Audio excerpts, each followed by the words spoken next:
Hello, BookTube. I'm continuing this library tour of my little book room, and I am now standing on the bed, a veritable trapeze act. I'm risking life and limb in order to entertain you people, because this is Roman bread and circuses. This is the only vantage point that I could come up with to film this next bookcase, so we're just gonna hope that I don't fall. That's all.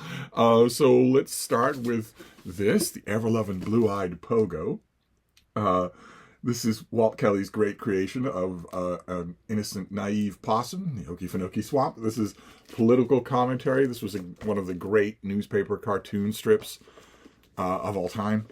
And the Brattle Bookshop, the used bookstore where I am an habitué, a little while ago, they got a motherload of Pogo. A huge amount. Pogo was collected and reprinted all the time. It's gone now, but I had to be picky and choosy because I wanted to just scoop it all up, but a lot of it was not in good shape. So I held out for the ones that were, so I don't have all the Pogo that I could have. Then we have this thing, Journeys Through Many Lands. I believe this was an elementary school textbook. It's got all sorts of color maps and then black and white photos from a century ago. Right? Well, this was a century ago. Yes, 1934. Very close to a century ago. Yes, and I don't know how quickly I'm going to be able to find it. I got this book. I was thumbing through it at the Brattle Bookshop, and I have a lot of these older picture books. The kid who had used this book obviously liked it. They drew all over it. They cut things out of it. They either liked it or they were very bored when they were in class with it.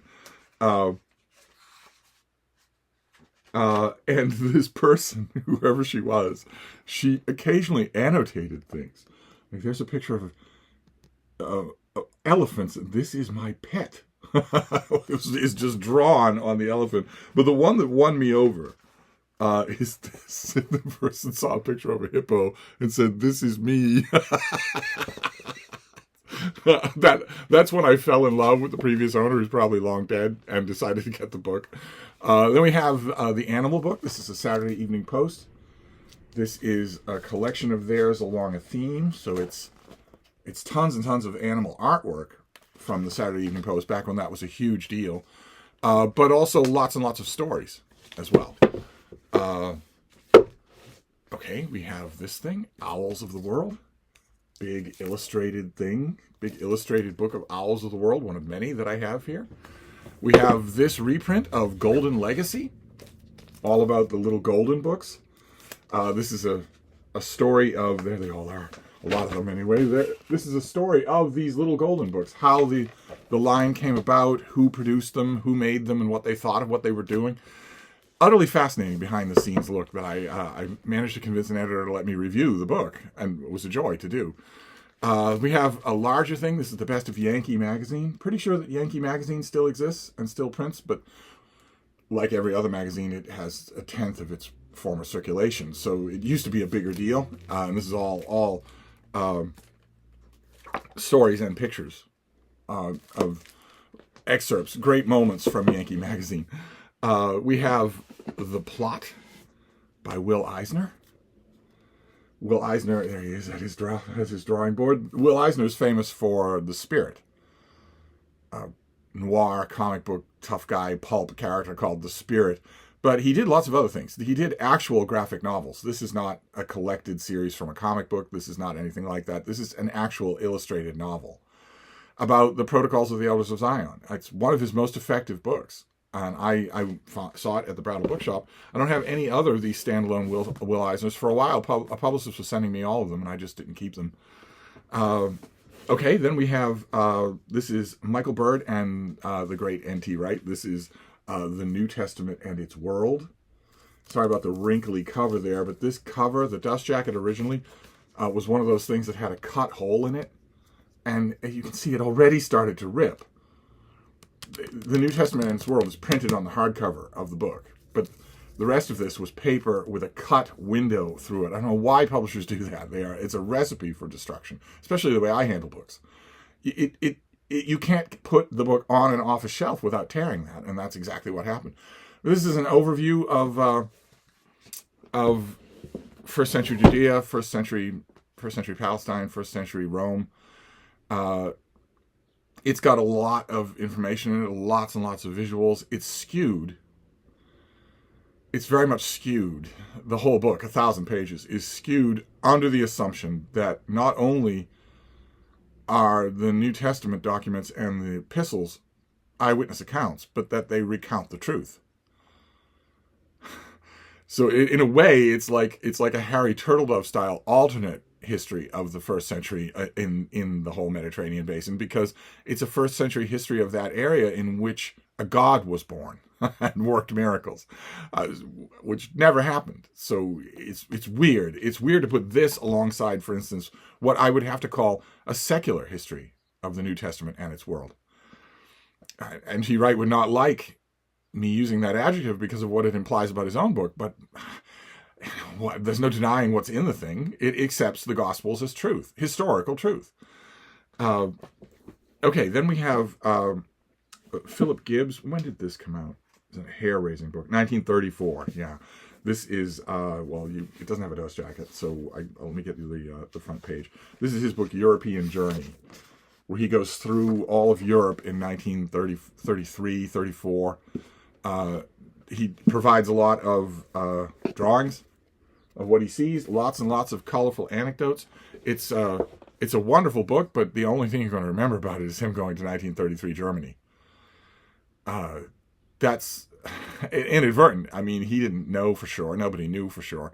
But nevertheless, there's a moment in this book where he is leaving 1933 Germany in a car. He's driving out. He's passing the border and leaving Germany, and he feels, inexplicable to himself, an enormous breath of relief, like he'd been released from prison. So it's arresting. Okay, then we have an old translation with illustrations. I grabbed this. This is William Adlington. This is his translation of The Golden Ass by Apuleius, and this has risque illustrations throughout. I don't know why it's here instead of, there is a whole bookcase right over my shoulder for Greek and Roman classics. It should be there, but it's not. We have a big fat volume of the collected stories of Sean O'Phelan, one of the many, many, many Irish writers who are good, who are forgotten because the one bad Irish writer is remembered. A big thick thing that I grabbed that I love to go back to, although Sean O'Phelan is also liberally represented in all of my anthologies of Irish short stories. He was a master. So then we have Robert Graves and Joshua Podro. This is mostly Robert Graves, and Robert Graves in his crazy mode. Robert Graves had two modes as a writer, a thinker, and a person. The crazy mode and the non-crazy mode. The crazy mode took over. Once he became Lord of all he surveyed and could walk around in a sombrero all day long in his short pants, then he was just crazy. But for a while, he had those two poles, the crazy Graves and the non-crazy Graves. And you just have to judge his works accordingly. I don't know what you're going to... You will like Hercules, My Shipmate, for instance. But I don't know what you'll make of The White Goddess. you just have to keep that in mind. Unfortunately, nowadays, thanks to Penguin Classic Deluxe editions, I think Robert Graves might be even better known for the Greek myths, even than he is for I, Claudius. And I, Claudius is sane Graves, but the Greek myths is insane Graves. So I think a lot of people are reading that and thinking, oh, so that's what that myth means now. No, it's not. And this is him turning himself loose on Christianity, the Nazarene gospel restored, where he goes through the Gospels line by line, verse by verse, and breaks them down into an enormous crackpot detail. It is utterly fascinating to read, just endlessly fascinating to read. Okay, then we have the side and sticker translation of The Tale of Genji in a trade paperback with a little sun fading there. Not sun fading in this room, but that it was like this when I found it. I want really to have all of the major Genji translations in this room. Genji is a great towering classic that I love and cannot read in the original. So I like the translations near me. And there have been 4 major translations, and I have 3 of them in this room. I kick myself. Arthur Whaley was the first person to really do a major translation of this into English. And years ago, maybe 6 or 7, 8 years ago, Tuttle Books brought out a gorgeous little brightly colored brick-sized trade paperback of his translation of Genji. And I had it. The publisher actually sent it to me. And I got rid of it. Somehow I sent it to somebody or whatever. But it's not here. The Whaley translation of Genji I only have in... I think I have it in one of those green modern library editions somewhere. But I would like that Tuttle trade paperback if I could get it. Then another work in translation. This is Life and Fate by Vasily Grossman. I have had the big fat old trade paperback of this, and I've had the New York Review of Books new trade paperback of this. But I prefer the hardcover, and I almost never see it. So when I saw this at the shop, I grabbed it. A great Russian classic of the 20th century.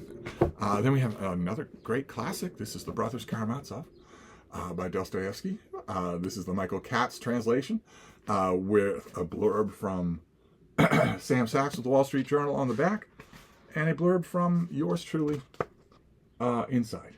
So always a treat. I have the hardcover of this where I am also blurbed, but I have the paperback as well. Then this is a collection. It's one of 2 collections that I would like. This one will do just fine. This is the Vineyard Gazette reader from 1970 to 1995. There is another earlier Gazette reader going up to 1970 that I don't have. I almost never see it, but it will turn up. And this is a collection of columns and reviews and editorials from the Martha's Vineyard Gazette, a newspaper published on the island of Martha's Vineyard off the coast of Massachusetts, where I am currently a book reviewer. So I am connected to the Gazette. Of course, I was connected to the Gazette for a long time before then. Anybody who spent as much time as I have on the Vineyard, you read the Gazette. You end up reading it. No matter how many books you pack, you're going to end up reading the Gazette and end up wanting to read it. You're going to wait. If you're there for any length of time, you're going to want the next issue.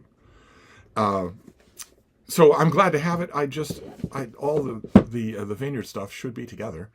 Then we have a Norton Critical Edition. All the Norton Critical Editions should be together. We haven't come across many of them. This is the Norton Critical Edition, the old one of Edmund Spenser's poetry.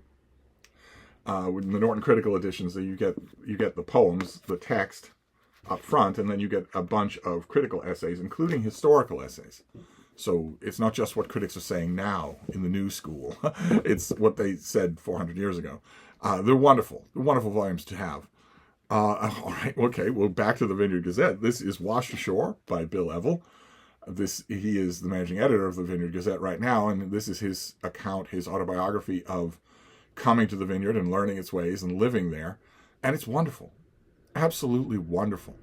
I argued with him quite a bit, in a friendly way, but I argued with him quite a bit that the Gazette should publish a review of this book. I know it was doomed. Of course, he's right. It would be the ultimate conflict of interest, or at least the appearance of impropriety. But still, I told him over and over again, the person who'd be reviewing it would be me. And I have a readership. I have published in a lot of places in the world. And that readership knows that I will not lie about a book. So whether it's by my editor or not, they know that I won't, that if an editor tells me to review his book and praise it, I'll walk. And they know that. They all know that. And they're coming to the Gazette to read the review. So, but now he was right. He was right. It shouldn't have been done, but still, it was wonderful. Oh, all right. Then we have Joseph Lincoln again. We saw Dr. Nye, I think. This is the Joseph Lincoln Reader. With the contents there are separated by fish and seashells and clams and crabs. So what is in here? I was very happy to find this. So we have stories, rhymes, and 2 novels, Partners of the Tide and Galusha the Magnificent. Partners of the Tide is wonderful. I really need to reread that. But I'm very happy to have this because I don't see as much Joseph Lincoln secondhand as I would like. Probably he's collectible. Probably somehow he's collectible. And then finally a book that absolutely does not belong in here. This is John Guy's big 1-volume history on Tudor England. A really good book. Really, really good. Very, very. I mean, it's not short, but it could be twice as long, and yet he's very comprehensive. But what's it doing in here? It's a history of Tudor England. What's it doing in here when I have 2, 3, 4 shelves of the histories of Tudor England in another room? I don't know. I can't answer that question. So there you go. This will be a start for us. This will be a start for us, and I guess this is stable enough. So we'll move on to the next shelf from here. I think this will work. So I'll wrap this up now, and I will see you all then. Thank you.